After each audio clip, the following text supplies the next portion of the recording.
A'udhu billahi minash shaitani rajim. Bismillahir rahmanir rahim.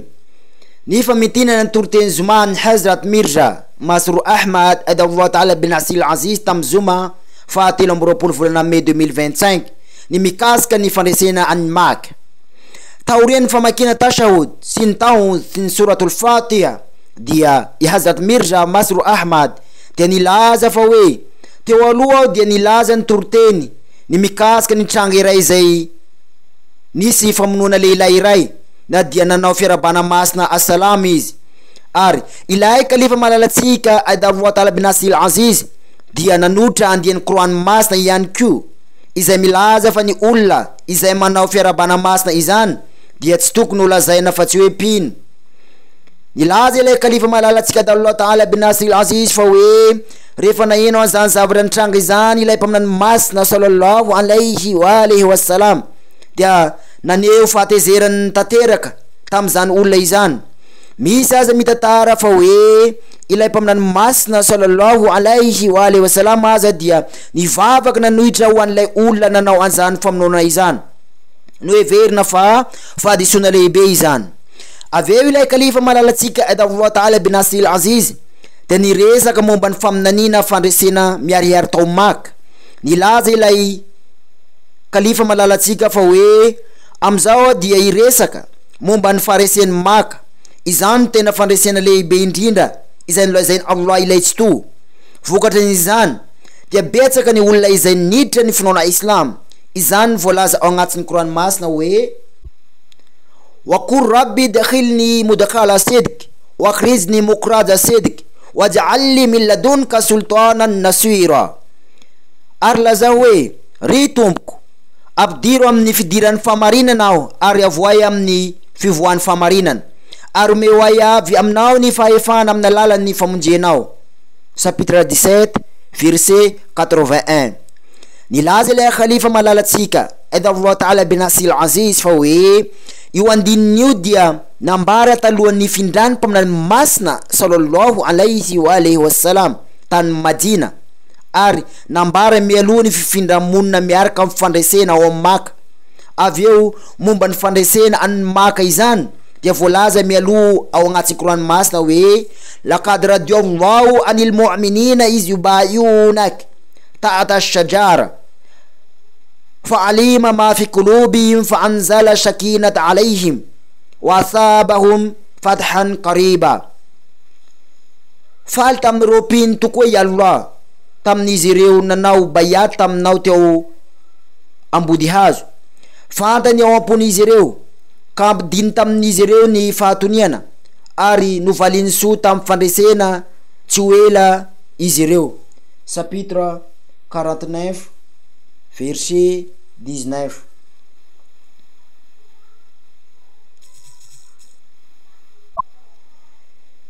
aveo dia nilaza ilay khalifa malalatsika Adallahu Ta'ala bin Asil Aziz fa hoe tamin'ny andro ny alany mpaminany masina sallallahu alaihi wa alihi wasallam tao moske dia napanatena azy Allah fa tsy hanaizantsony izy indray andro any dia homeny azy ny fandresenany Maka voaraikitra fa tamin'ny andro nanomboan'ny mpaminany masina sallallahu alaihi wa alihi wasallam ny findramonina dia nambara ity andiny ty hoe innal ladhina farada alayka al-Qur'ana la radduka illa ma'ad azo antoka fa ilainanao ny didiny Qur'an no nampody anao amin'ny toerana iverenana indray. Ilay kalifa malalatsika Adallahu Ta'ala bin Asil Aziz dia nilaza fa hoe araka voalaza ny Imam Fakhruddin Razi ny toerana fiverena dia manondro any Maka voarakitra fa io andinin'io dia nety ny anjely Gabriel alayhi salam tany amin'ny mpaminany masina sallallahu alaihi wa alihi wasallam rehefa niverina izy avy naneo ny fitiavana ny Maka rehefa handeha ho an'ny Madina izy. Aveo ilay kalifa malalatsika Adallah Ta'ala bin Asil Aziz dia nilaza fa hoe ary nanazava koa ny dikany hoe fitodiana amin'ny moske Maka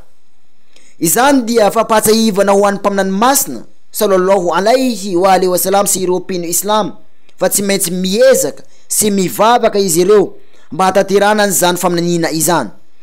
Raha lazaina amin'ny teny hafa izany dia azo lazaina fa ny ady sy ny fandraisana rehetra tamin'ny andro mpaminany masina sallallahu alaihi wa alihi wasallam dia manana tanjona faratampony mba azahoana fandraisana tao Maka.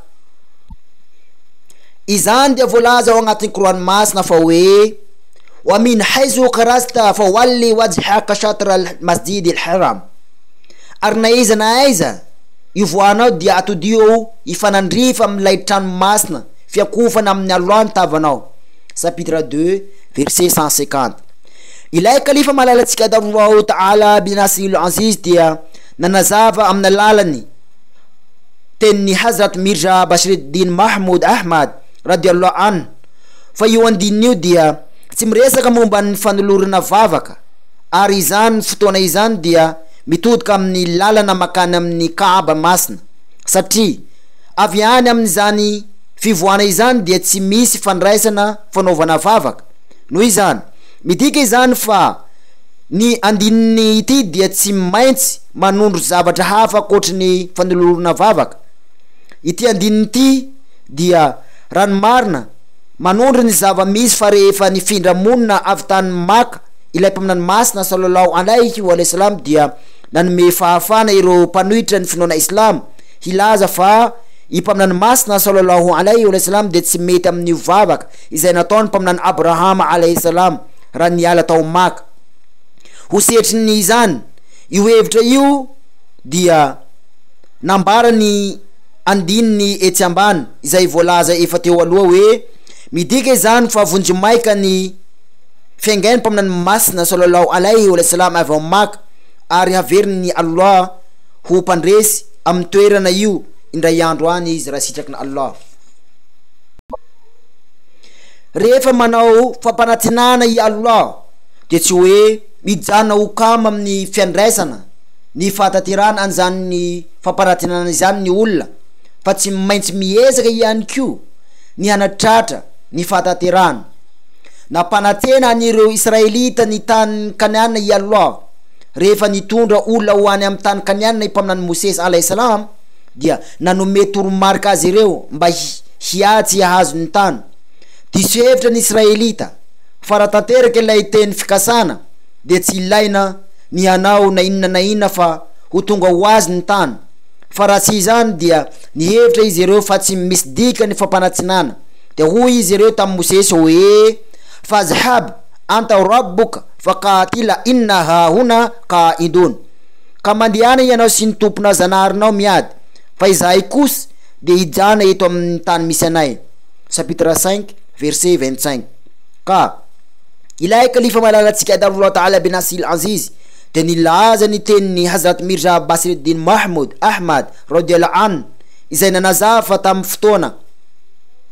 namoana ny andinin'io dia ny isa mihoatra 5,000 Israely ny vahoakany Maka, ary akamaroan'izy ireo dia miaramila avokoa, ary raha betsaka indrindra ny isan'ny Européen Islam tamin'izany fotoana izany dia 1000 eo. Ka izany nahatonga an'ireo vahoakany Maka izay nilaza tao mpaminany masina sallallahu alaihi wa sallam hoe oladala ilay mpaminany masina sallallahu alaihi wa sallam sy Européen izay miaraka aminy, satria vitsanisa izy ireo. 5 tamin'ny ezaka natao dia ny fandresena ny Maka no tazina faratapony. Ka avy eo ilay kalifa malalatsika Allah Ta'ala bin Nasir al-Aziz dia nilaza fa hoe ilaina no manome an'izany fototra momba ny fandresena ny Maka izany, satria manampy amin'ny fahatakarana bebe kokoa ny antsipiriana izay nolazaina rehetra, ary hanohy an'izany izy amin'ny hoavy. Ary avy eo ilay kalifa malalatsika Allah Ta'ala bin Nasir al-Aziz dia nivavaka janaza ho an'ilay olona iray izay maty martiora any Sarakuda izay nivonoiny ireo fahavalo izay antsoina hoe Sheikh Muhammad Mahmud. Vohaingana izany famonoana izany no nataon'ireo mpanohitra ireo fahavaliny jamaat na ireo fahavaliny fikambanana.